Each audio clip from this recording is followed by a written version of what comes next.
Oh, Malsoon is an elderly widower that lives with her family, her son Yunchul, who is a university professor, her daughter-in-law Aja, her grandson Jiha who is in a band, and her granddaughter Hana. Malsoon lived a very difficult life, having lost her husband when young and raised her son alone while working to support them. Nowadays though, she's stubborn, shameless, and very controlling, always telling other people how to do things and getting into arguments. This is causing a lot of stress to Aja, who is depressed and medicated. At least Malsoon isn't home 24/7. She also works with her childhood friend Mr. Park at a cafe. This cafe is often visited by a lady called Okja, who Malsoon considers a vixen. The two of them are always arguing, and today isn't the exception. Okja insults Malsoon and tries to flirt with Mr. Park, so Malsoon ends up jumping on her to show her a lesson in a more violent way. Mr. Park tries to pull them apart and ends up injured in the process, so when he goes home later, his daughter Niam scolds him for always defending Malsoon when he always ends up hurt by her. Malsoon happens to show up at that moment with her purple umbrella and scolds her in return for speaking like that to her own father, refusing to apologize for the injury when Niam asks her to. Before leaving, both Malsoon leaves a bag of peaches for Mr. Park, and he follows her out to offer her a ride on his bike. But Niam doesn't understand how Malsoon can be such a close friend of her father's and not know he's allergic to peaches. Meanwhile, at a local TV studio, music producer Songwoo is frustrated with today's auditions. All the new bands look and sound the same, putting too much attention on their looks instead of singing with their souls. His assistant Suyeon points out young people can't sing with their souls and says that maybe they should hire an elderly ghost singer and let the kids lip sync. The next day, while Malsoon scolds Aja for doing the cooking wrong, Jiha tries to sneak out to go to an audition, but both women catch him in the act. Aja tells him off, reminding him his future is in studying, but Malsoon interrupts her and gives Jiha some money so he can go out and pursue his dreams. After he's gone, Aja tries to tell Malsoon that she should let her be in charge of the education of her own children. But Malsoon doesn't listen. She doesn't approve of Aja being stressed when her husband has a good salary and she stays home doing chores. She thinks she has it easy compared to what she had to go through when raising Yunchul alone. In the meantime, Jiha's audition doesn't go well. The musicians are good, but the lead singer doesn't sing well because she spent all night clubbing and never quit smoking. When Jiha calls her out for not taking this seriously, she simply quits. In the evening, when Malsoon returns home after going out for groceries, she finds Aja collapsed on the floor. She's immediately taken to the hospital, and after she goes through surgery, her doctor tells Yunchul that his wife needs to rest in a stress-free environment. When they return home, he discusses the idea of sending Malsoon to a retirement home with his kids. Hana agrees, but Jiha doesn't. Malsoon hears this discussion and while she is upset, she accepts her fate for the sake of Aja. Yunchul promises her that he'll bring her back to the house when Aja starts feeling better. Malsoon may have accepted this arrangement, but her mood still suffers from it. She isn't her usual spunky self at the cafe, and it only gets worse when she's approached by an angry woman whose family lost their restaurant after they helped Malsoon many years ago, when she was still a single mother trying to survive. They gave her shelter and food and she repaid them by stealing the recipe of their secret soup and opening her own place in the same town. Malsoon tries to leave the cafe, not wanting to confront this issue, but the woman has been looking for her for years and won't let her go so easily. She jumps on Malsoon to attack her, but Malsoon doesn't defend herself, so it's up to Mr. Park to pull them apart. While he keeps hold of the woman, Malsoon explains she did what she had to do to give her son a good life. In the evening, Malsoon is waiting for the bus while crying when she receives a call from Jiha, who asks her if she could take him and his band out for dinner. Malsoon accepts and they agree to meet at the station, but before going there, she can't help stopping by a photo studio that has a portrait of Audrey Hepburn on its window. She decides to go inside and get a nice picture taken for her future altar, and the photographer promises he'll make her look 50 years younger. After she's done, she catches the bus, where 3 young men hit on her. Malsoon is very confused by this until she sees her reflection and discovers what has happened. She's now back into her 20-year-old body. After stopping by the pharmacy to ask for tranquilizer pills, Malsoon remembers she's supposed to meet her grandson, but when she arrives at the station, she doesn't dare approach them with this new face. Ignoring Jiha's calls to her cell phone, Malsoon goes back to the photo studio only not to find it there. There's a restaurant on that building instead, and the owner tells her she's had it for 10 years and she's never heard of a photo studio in the area. Malsoon doesn't return home that night, which worries her family and Mr. Park, but the police tell them it's too soon to fill a report yet. She actually spends the night in a community center, and as she wakes up, she realizes her body doesn't have usual morning aches. Seeing all the other old ladies makes her determined not to be like that again, and she decides to enjoy this newfound youth, so she goes out shopping for new clothes and gets a haircut like Audrey Hepburn, paying it all with money she gets from the ATM with her debit card. Afterward, she goes to Mr. Park's house and asks to rent the room they're offering, telling them her name is Oduri, a mispronunciation of Audrey. After settling in, she goes to her family's house and leaves a note at the door to let them know she's okay. The next day she hangs out at Mr. Park's cafe, where she looks out of place because it's filled with elderly people. Malsoon decides to sing next at the karaoke after Okja's mediocre performance, proving to be an excellent singer who puts every emotion in her voice. Her act is seen by Ji-ha, who has come by to see if Mr. Park had heard from his grandma, and by Sung-woo and Seon, who were in the area looking for new talent and enter the cafe when they hear Malsoon's voice. After the song is over, she receives a standing ovation from the crowd, but Malsoon runs away because she is afraid Ji-ha may recognize her. Both Ji-ha and Sung-woo go after her, wanting to hire her, but she's nowhere in sight. Later in the evening, when Ji-ha visits Mr. Park at his house, he finds Malsoon there as well and takes the chance to invite her to go out for a drink. Ji-ha offers Malsoon for her to be the new vocalist of his band, and because it hurts her to see her grandson so sad, Malsoon accepts. The next day, Malsoon meets Ji-ha's band and is terrified by their metal music and looks. She thinks it's all noise and what they should be singing is more a cheerful tune. The guys don't like the idea very much, but having Malsoon wink and blow a kiss at them is enough for them to change their minds. They first play in the park, and people love them so much that their tip jar is full of money. Some days later, they get a gig at a bar, where the musicians stop wearing metal-style clothes and match Malsoon in cuteness, and they are a success there as well. One night, Sung-woo finds Malsoon arguing with a mother on the train, so when she gets off, he follows her through the streets, but he isn't sneaky enough and is quickly noticed by Malsoon, who thinks he is a stalker. After telling him off, she tries to walk away, but Sung-woo grabs her by the shoulder to stop her because he still wants to talk. This accidentally lowers her blouse, so Malsoon starts crying and yelling and goes to the police to accuse Sung-woo of trying to touch her inappropriately. The cops take Sung-woo away, and as soon as they are far enough, Malsoon drops the act and looks pleased with herself. The following day, Malsoon with her purple umbrella goes to her family's house because Ji-ha has invited her over for lunch. Aja is looking healthier and welcomes her with perfect manners, but Hana is very rude to her, which Ji-ha blames on their grandmother. Hearing this hurts Malsoon a bit. While waiting for lunch to be ready, she asks for a tour of the house and convinces Ji-ha to show her his grandmother's bedroom. At first, she only pretends to be curious, but when Aja calls Ji-ha to help her with the dishes, Malsoon takes the chance to search her dresser for her stamp, which she needs because her family has blocked her debit card. In the meantime, Yoon Chul and Mr. Park are at the police station watching some recordings from security cameras that show someone using Malsoon's debit card to get money from the ATM, but the face can't be seen because of a purple umbrella. This makes them believe Malsoon has been kidnapped, and while Mr. Park doesn't say anything, he does recognize the umbrella. Back in the house, the family is having lunch when Yoon Chul returns home, and out of habit, Malsoon welcomes him, making everyone watch her like a weirdo.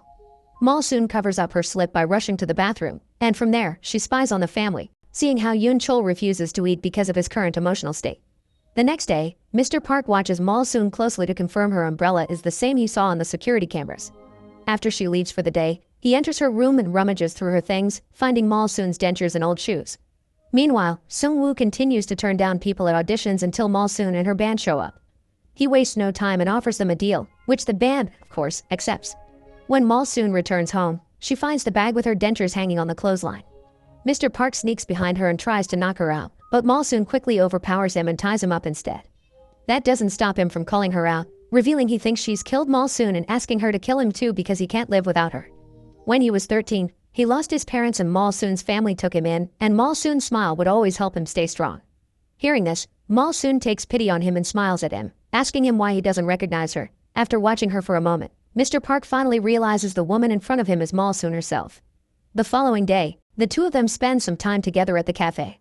Malsoon tells him about the upcoming concert her band will be at, which means she can finally fulfill her dream of being a famous singer. When Mr. Park makes an unfunny joke, Malsoon force-feeds him some of the shaved ice she's been having, and this act is seen from another table by Okja, who now thinks Mr. Park is dating a woman much younger than him. Afterward, Malsoon asks him for a favor so her family won't worry about her anymore, so Mr. Park invites Yoon Chul and Aja to his home and tells them he's seen Malsoon and that she's fine. Mr. Park explains that she's living the life she's always wanted and that she needs her debit card to be working again. Meanwhile, Nayoung is at the community center, where Okja is telling her about her father dating a woman too young for him, as she's probably after his property. Nayoung doesn't want to believe it at first, but when she returns home and sees her father exercising to feel young again, she thinks Okja may be onto something. The next morning, Mr. Park picks up Malsoon at the bus stop, trying to look cool while handing her a flower. Some teenagers nearby laugh at how ridiculous he looks, and Malsoon calls him out for it as well, but she accepts the ride anyway. Moments later, they arrive at the TV studio where the band will be making their debut on screen.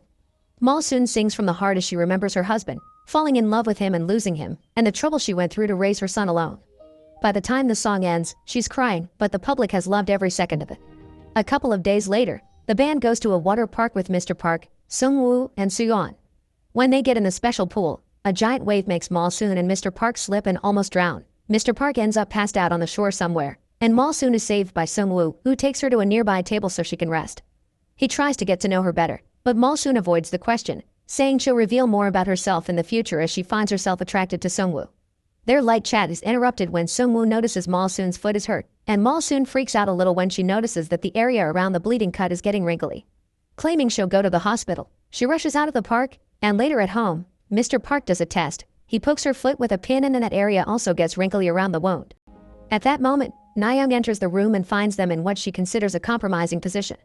Not being able to take it anymore, she grabs Malsoon and throws her in the backyard, telling her to get out. Mr. Park defends Malsoon and ends up arguing with his daughter, making her cry, so Malsoon decides to leave not to cause any more trouble. Mr. Park wants to go after her, but Nayoung grabs him and doesn't let him go. The next day, Mr. Park is so worried about not hearing from Malsoon that he goes to see Yoon-chul and tells him the truth. However, Yoon-chul doesn't believe him and thinks he's suffering from dementia or depression, so he tries to call a doctor. Mr. Park gives up and returns home, where he stays all day in his room, lamenting having lost Malsoon. Speaking of Malsoon, after receiving a call from Sung-woo, she ends up staying at his apartment. They share dinner and a nice long chat where Sung-woo keeps trying to flirt with her, but Malsoon can't allow herself to give in to a man so much younger than her, so she keeps pouring alcohol until he drinks himself to sleep. Back in the family home, Aja is taking antidepressants again, and she can't help thinking of Malsoon scolding her for it. The next day, the band is recording their first single, but another producer makes Sung-woo realize that this kind of slow song doesn't fit the band's image and he has to find them a composer. This angers Ji-ha, who wrote that song in the first place, and he rushes out of the building. Malsoon tries to stop him, trying to make him understand that Sung-woo only wants the best for the band. Jealous Ji-ha accuses her of sleeping with Sung-woo because he heard she spent the night at his place. Malsoon starts slapping him for it, but then she takes him out for lunch to turn him down properly. Sometime later, Malsoon meets with Mr. Park at the park. He's worried because he doesn't receive updates from her anymore, and he can also guess she likes someone else now. He's green with envy but accepts it because he wants Malsoon to be happy. After gifting him another bag of peaches, Malsoon asks him to take good care of Okja, so Mr. Park has to inform her that actually, Okja fainted last week from a cerebral hemorrhage and she's now hospitalized. Later at night, Yoon-chul checks on Ji-ha, who is composing a new song for the band. He tells his son the song is very good and wishes him good luck, but before leaving, he can't help noticing a picture of the band. He then goes to search for some old pictures of him as a baby and realizes how similar the woman from the band and his own mother look.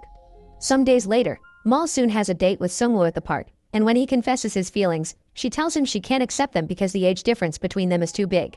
Sung-woo thinks she means he's too old for her. When they're done, he drops her at the hospital, gifting her a hair clip and kissing her forehead before leaving. Malsoon enters the building, intending to visit Okja, but it's too late, she's already dead. She's so upset by this news that she leaves without noticing Mr. Park is there as well. The day of the big show finally comes and Ji-ha is running late because he is stuck in traffic. Seeing as the cab won't be moving anytime soon, he gets out and grabs a public bicycle, which he begins riding like a madman through the streets. This recklessness has its consequences. Ji-ha is suddenly hit by a truck and taken to the hospital. When the news reached the band, Sung-woo wants to cancel their performance, but Malsoon refuses. She thinks the right thing to do is make the world hear Ji-ha's song and sing it so loud he'll feel better. The band accepts to perform and the song is received well, making it a big success. As soon as they're done, Malsoon rushes to the hospital and arrives just in time. It turns out Ji-ha's blood type is AB, which nobody in the family has except her, so she offers herself up for a transfusion. This worries Mr. Park and he drags her out to have a private talk with her, reminding her this is going to make her old again and she'll lose the chance to live her dream. Her grandson's life is more important though, and as she goes back to the main hallway to find the doctors, she finds Yoon-chul instead, who has been listening to their conversation. He confesses he knows who she is and asks her to leave because she already sacrificed her dreams for his sake, so it wouldn't be fair for her to do it again for her grandson. Once again, she refuses, saying it's okay to be old if she gets to be with her family. The two of them cry and hug before Malsoon is taken to the operating room, where she's connected to Ji-ha to transfer the blood as she slowly transforms back into her elderly body. A year later, the band continues to be a success with a healthy Ji-ha and Hana as the new vocalist. Their parents and Malsoon go to all their concerts to support them, and Aja and Malsoon are getting along better now. After the concert is over, Malsoon sees Sung-woo from afar and decides not to approach him, but as she leaves, he is surprised to see the same hairpin he had gifted her in the hair of an old lady. Meanwhile, Mr. Park finds the photo studio, which this time has a picture of James Dean in the window. After getting his picture taken, he goes to the bus stop to pick up Malsoon, revealing his new handsome young face when he takes off his helmet. The teenagers that made fun of him last time now look at him in awe, but he only has eyes for Malsoon, who gets on the bike with him and scolds him for never telling her he was allergic to peaches. Make sure to subscribe and turn on notifications so you can watch more videos like this. Thanks for watching.